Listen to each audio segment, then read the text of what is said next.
Saifuddin Qutuz. Saifuddin Qutuz merupakan pemimpin militer dan sultan kerajaan Mamluk ketiga di Mesir. Kedikdayaan Mongol saat itu menjadi bayangan hantu yang menakutkan bagi semua negeri dan raja. Mereka dengan begitu kejam meluluh lantahkan dinasti Abbasiyah, kerajaan Islam yang masih tersisa ketika itu. Membumi hanguskan ibu kota Baghdad, bahkan membunuh dengan kejam jutaan kaum muslimin di sana.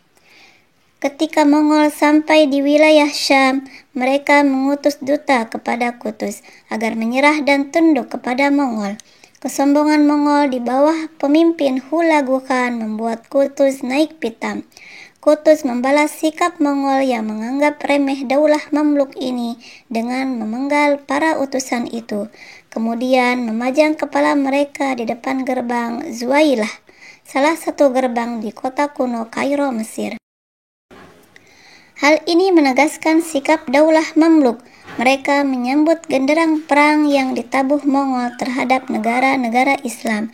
Peristiwa ini mengawali perang besar yang kita kenal dengan Perang Ain Jalut, perang paling bersejarah dalam perjalanan kerajaan Islam, perang yang berhasil memutus gelombang ekspansi kekuasaan Mongol yang berhasil menyapu bersih lebih dari setengah wilayah Islam.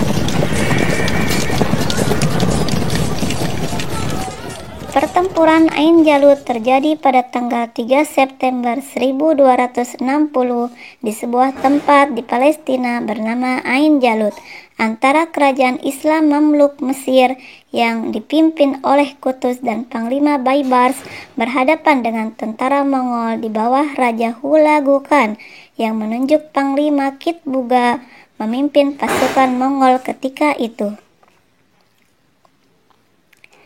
Kedua belah pihak berkemah di Tanah Suci Palestina pada bulan Juli 1260 dan akhirnya berhadapan di Ain Jalut pada tanggal 3 September dengan kekuatan yang hampir sama, yaitu kurang lebih 20.000 tentara.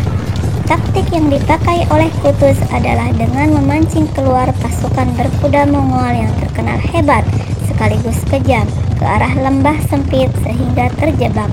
Baru kemudian pasukan kuda kaum muslimin melakukan serangan balik dengan kekuatan penuh yang sebelumnya memang sudah bersembunyi di dekat lembah tersebut. Akhirnya, taktik ini menuai sukses besar. Pihak Mongol terpaksa mundur dalam kekacauan. Bahkan panglima perang mereka, Kitbuga, berhasil ditawan dan akhirnya dieksekusi. Yusuf bin Tashfin. Yusuf bin Tashfin, sang singa Murabitin. Ia naik tahta menjadi raja daulah Murabitin pada tahun 1065 Masehi, bertepatan dengan 456 Hijriah. Di masanya, daulah Murabitin mencapai masa keemasan hingga 45 tahun berikutnya. Yusuf mulai membangun kota Marrakesh, cikal bakal kota Maroko. Ia memperluas kekuasaan Murabitin hingga meliputi seluruh wilayah Maroko dan Aljazair.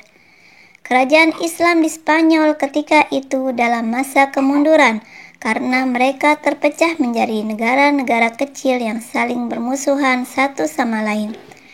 Masa itu dikenal dengan masa Muluk Tawaib atau masa raja-raja kecil. Kondisi itu membuat kerajaan Castilla dengan rajanya Alfonso VI berhasil membuat kerajaan Islam kocar-kacir, bahkan memaksa mereka membayar upeti yang berat setiap tahunnya. Raja-raja Islam itu merasa terdesak. Lalu salah satu raja bernama Muhammad bin Abbad al-Mu'tamid yang saat itu menjadi raja di Sevilla meminta bantuan kepada Yusuf bin Tashfin, raja daulah Murabitin. Yusuf menerima panggilan ini dan menyeberang ke Andalus bersama 7.000 prajurit Murabitin. Yusuf dan tentara Murabitinnya lalu mengumpulkan serdadu dari seluruh Spanyol dan jumlah tentaranya mencapai 30.000. Ia bergerak dengan tentaranya ke utara hingga mencapai Zallaqah. pemimpin Kristen Raja Alfonso VI dari Kastilia mencapai medan pertempuran dengan 60.000 pasukan. Sebelum pertempuran, kedua pemimpin ini saling mengirim pesan. Yusuf menawarkan 3 pilihan kepada Alfonso: masuk Islam, membayar jizyah atau upeti, atau bertempur. Alfonso memilih bertempur melawan tentara Murabitin dan menyerang pasukan Yusuf pada saat fajar. Yusuf membagi tentaranya menjadi 3 divisi atau kelompok. Divisi pertama dipimpin Muhammad bin Abbad al-Mu'tamid, terdiri dari 15.000 tentara. Divisi kedua dipimpin Yusuf bin Tashfin sendiri, berkekuatan 11.000 orang. Dan divisi ketiga merupakan kelompok serdadu Afrika berkulit hitam, bersenjatakan pedang India serta lembing di bawah Panglima Daud bin Aisyah.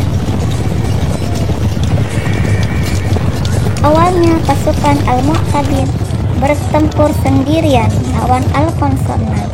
Lalu selepas siang, Yusuf dan pasukannya ikut menyerang dan mengepung Alfonso VI dan pasukannya. Pasukan Alfonso panik dan mulai kehilangan posisinya. Lalu Yusuf memerintahkan divisi ketiga di bawah Panglima Daud bin Aisyah untuk ikut menyerang dan menyelesaikan pertempuran. Kemenangan gemilang kaum muslimin dalam perang Zalaqah ini tercatat sebagai perang terbesar di bumi Spanyol yang berhasil menunda kejatuhan negara itu kepada tentara Nasrani 4 abad kemudian. Muhammad Al-Fatih. Muhammad Al-Fatih adalah seorang pemimpin Daulah Utsmani yang sangat dikenal. Ia memegang kekuasaan Utsmani pada tahun 855 Hijriah bertepatan dengan 1451 Masehi. Terdapat riwayat dari baginda Nabi Shallallahu Alaihi Wasallam bahwa beliau bersabda, Konstantinopel pasti akan ditaklukkan. Sebaik-baik panglima adalah panglima yang menaklukkan Konstantinopel itu, dan sebaik-baik pasukan adalah pasukan itu. Hadis riwayat Ahmad dalam kitab Musnadnya. Kabar gembira dalam riwayat-riwayat yang sahih inilah yang mendorong pasukan Islam dari generasi ke generasi berlomba-lomba untuk menjadi penakluk kota Heraklius atau Konstantinopel. Kota ini menjadi ibu kota Kekaisaran Romawi Timur Bizantium. Secara geostrategis dan geopolitik, kota ini menjadi benteng terkuat di dunia pada masanya dengan dikelilingi lautan dari 3 sisi sekaligus, yaitu Selat Bosporus, Laut Marmara, dan Selat Tanduk Emas yang dijaga dengan rantai yang sangat besar hingga tidak memungkinkan untuk masuk kapal musuh ke dalamnya. Betapa pentingnya posisi geografis Konstantinopel ini digambarkan oleh Napoleon Bonaparte dengan kalimat, "Kalaulah dunia ini sebuah negara, maka Konstantinopel inilah yang paling layak menjadi ibu kota negaranya." Upaya penaklukan yang gagal atas Konstantinopel telah dilakukan kaum muslimin sebanyak 8 kali. 5 kali pada masa Umayyah, 1 kali pada masa Abbasiyah, dan 2 kali pada masa Utsmaniyah. Dan terhitung ratusan ribu tentara Islam telah gugur demi merealisasikan penaklukan itu, termasuk sahabat Nabi yang mulia Abu Ayyub al-Ansari yang gugur saat mengepung Konstantinopel di zaman Umayyah. Persiapan untuk menaklukkan Konstantinopel dimulai oleh Muhammad Al-Fatih pada tahun 1452. Meriam-meriam besar yang diperlukan untuk pengepungan besar dibentuk di Hongaria. Kastil Rumeli di sisi Eropa dibangun untuk mengendalikan jalur air di Selat Bosporus. Armada perkasa dibuat dengan mendirikan 16 galangan kapal jumlah prajurit dilipat gandakan, dan rute pasokan logistik ke Bizantium dipastikan berada di bawah kendali Utsmani.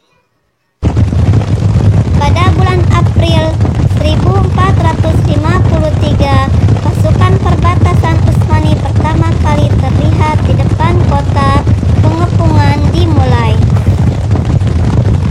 Perang demi perang terjadi.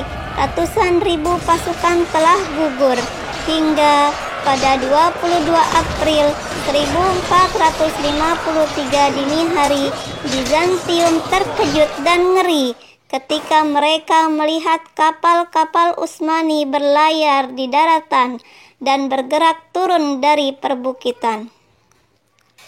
70 kapal yang diangkut oleh sapi dan diseimbangkan oleh ratusan tentara melalui tali tergelincir di atas luncuran. Menjelang sore hari itu, semua kapal sudah berada di dalam teluk tanduk emas dan siap menyerang benteng Konstantinopel dari arah itu.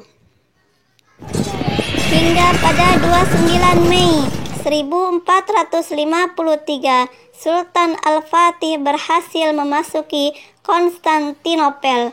Hari itu, pasukan Utsmani berhasil masuk dari segala penjuru dan menghancurkan pertahanan Bizantium sepenuhnya. Menjelang siang, Sultan Muhammad Al-Fatih memasuki kota. Dia langsung pergi ke gereja katedral Hagia Sophia dan memerintahkan untuk mengubahnya menjadi masjid.